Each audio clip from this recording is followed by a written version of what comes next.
According to previews for Young and the Restless, Amanda Sinclair, played by Michelle Morgan, is committed to learning the truth regarding her father's murder during the week of June 28–July 2. The lies from her biological family are mounting. She is certain that she will soon learn the truth about what actually transpired on the CBS soap drama. She doesn't believe her mother's confession to the crime. Additionally, Chelsea Newman's Melissa Claire Egan, health worries Adam Newman, Mark Grossman. Amanda Sinclair might discover her father's true killer. She is aware that she is being held back by the Ames/Benedict family. Amanda therefore exhorts her private investigator to obtain the necessary evidence. Remember how Amanda quit her grandfather's defense squad lately because he disregarded her advice. According to previews for Young and the Restless, Amanda Sinclair is certain that her mother is not to blame for the passing of her father, Richard. Until she finds the answers she wants, she won't give up. Amanda Sinclair is aware that her father was searching for her and her twin sister as of right now. But before he could locate them, he was slain. It appears that his search led to his premature demise. Thus, Jack Landron's character Sutton Ames is the main suspect.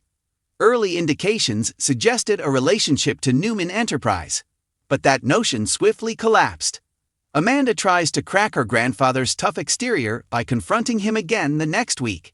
Viewers now question whether Amanda Sinclair can cope with the reality of her mother or grandfather having slain Richard. Amanda was experiencing a sense of belonging to the family. But now it appears that they were only taking advantage of Amanda. Amanda is fortunate to have Devon Hamilton, Brighton James at her side while she pursues her Young and the Restless dream. On Young and the Restless, Chelsea Newman has been in the hospital for weeks. At first, she was pretending to have a breakdown in order to escape going to jail. She has, however, recently displayed indications that she is genuinely starting to lose her sense of reality. Chelsea continues to hold Sharon Newman, Sharon Case, and her ex-boyfriend Adam responsible for her current predicament. According to recent leaks, the con artist intends to hold them accountable for their transgressions. According to Y&R sources, Adam starts to worry about his ex-wife's health. He is aware of her intense desire to see their son. He believes she isn't stable enough to see the boy though. He wants to act in Connor Newman's, Judah Mackey, best interests. Connor now misses his mother and is still in the dark about what has transpired. Adam, however, is unsure about what to do. He regrets his involvement in pushing Chelsea over the edge. Next week on Young and the Restless, his regret and anxiety will only increase. Elizabeth Liner's character Tara Locke aspires to gain Michael Mealer's character Kyle Abbott's affection. Years ago, the two had a brief romance. But Tara wants the attractive Jaybot CEO back now that her marriage is failing. It is reasonable to question whether she genuinely cares for him, or if she merely wishes to maintain the way of life she has grown accustomed to. Kyle will be reminded of their former good times by Tara on Young and the Restless next week. Tara tries to get the young man to fall in love with her again now that Summer Newman, Hunter King, is no longer involved. According to Sally Spectra, Courtney Hope, it ought to be simple. In order to highlight their son's needs, Tara will take Kyle on a trip down memory lane. To obtain what she wants, she is more than happy to utilize the lad. Additionally, she desires to raise Harrison Locke, Kellen Enriquez, in the same house as his parents. Speaking of Harrison, the Abbott family gets together to greet a surprise visitor.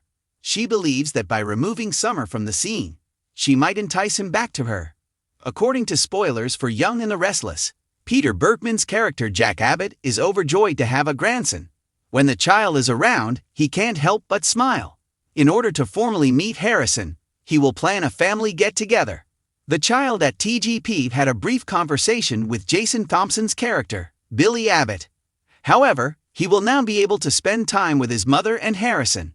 When the rest of the clan first sees her son, Tara will undoubtedly be by his side. Tracy Abbott, Beth Maitland, and Ashley Abbott, Eileen Davidson, will probably be present to join the family in celebrating. When justice and family are at stake, Amanda Sinclair has never been a woman to back down from a battle. However, she opens a door that she had attempted to permanently close on the Young and the Restless the next week. What starts out as a peaceful probe quickly becomes a full-scale effort to reveal what she now believes to be murder rather than an accident. She's demanding answers regarding her father's passing, and she won't accept partial truths this time. She is looking for proof. Justice is what she desires. She also desires retribution. Amanda's story is set to blow out, with judicial battles, startling alliances, and an expanding number of suspects in Genoa City. The Newman, Winters, and Chancellor families will be shaken in ways that nobody can predict. After years of living under the shadow of loss, a ghost from the past returns with a warning to Amanda. When she was a young child, her father was killed. She grew up to believe that this was a random act of violence. She now has cause to believe it was murder, and not just murder, but a cover-up masterminded by strong hands, thanks to a shocking confession. It starts when a former private investigator with fresh evidence on her birth mother, Nea Benedict, reappears. Amanda first objects when he reveals there was someone else at the scene, someone with motive. He is dying, and he has nothing to lose. Her life has been rebuilt in Genoa City. Though the truth has a way of clambering its way up, she has finally found love, strength, confidence, and even purpose via her legal job. It gets louder the more she tries to ignore it. Amanda turns to Devon, but not everyone wants her involved by the end of the week. She sets her jaw, looks in the mirror, and swears, "I will prove what happened to him, even if it destroys everything."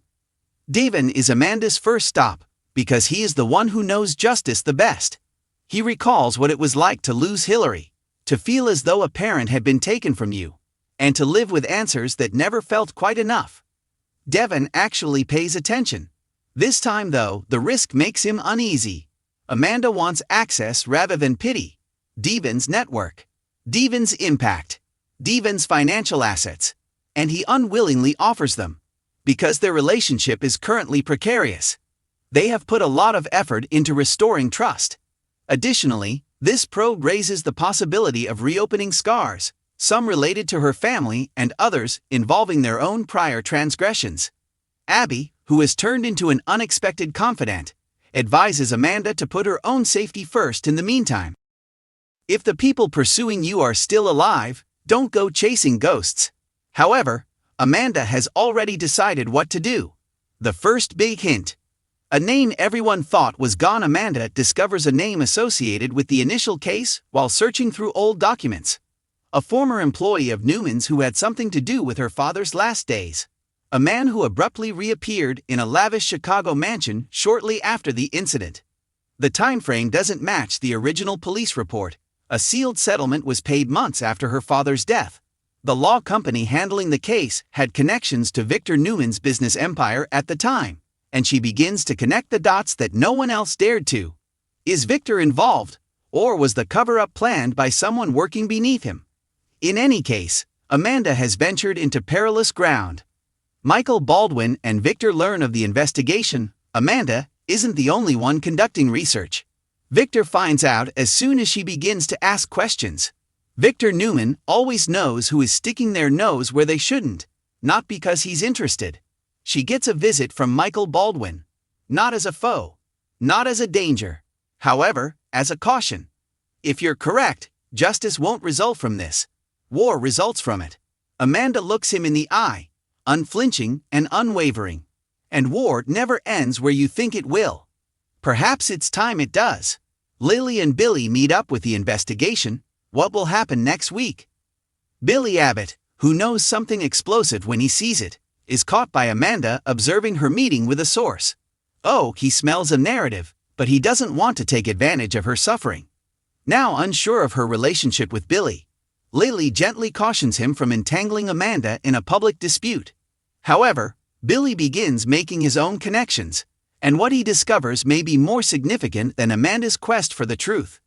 What if Chance's job, or even Ashland Locke's enigmatic history, involved the same shady figures that are responsible for the cover-up? Secrets inevitably lead to secrets. Nea Benedict arrives, and she's terrified. Her mother, Nea Benedict, arrives to Genoa City just as Amanda is beginning to build momentum, but she isn't there to support her. Stop digging, Amanda, she begs, she sobs, she begs. She even offers money to make it all go away at one point. At that point, Amanda comes to the terrifying realization that her mother is defending herself, not other people. Either Naya is still controlled by someone who does, or she is aware of what actually transpired. Not merely who killed her father is the question. Who is still prepared to kill in order to keep it hidden? Amanda's darkest moment leads to her boldest choice over the course of the week. Amanda is emotionally torn apart, stalked, and threatened. Devon is afraid of what this expedition would do to her, yet he still wants to help. Imani makes an effort but finds it difficult to balance helping her sister and defending her family. When others issue warnings, Alina even intervenes and shows compassion. At last, the strain becomes unbearable. Amanda sobs by herself in her flat, trembling with anger and fatigue and shedding tears. For the first time, she says it aloud. "Whoever did this, I'm coming for you." The following morning, she enters Christine's office with a file.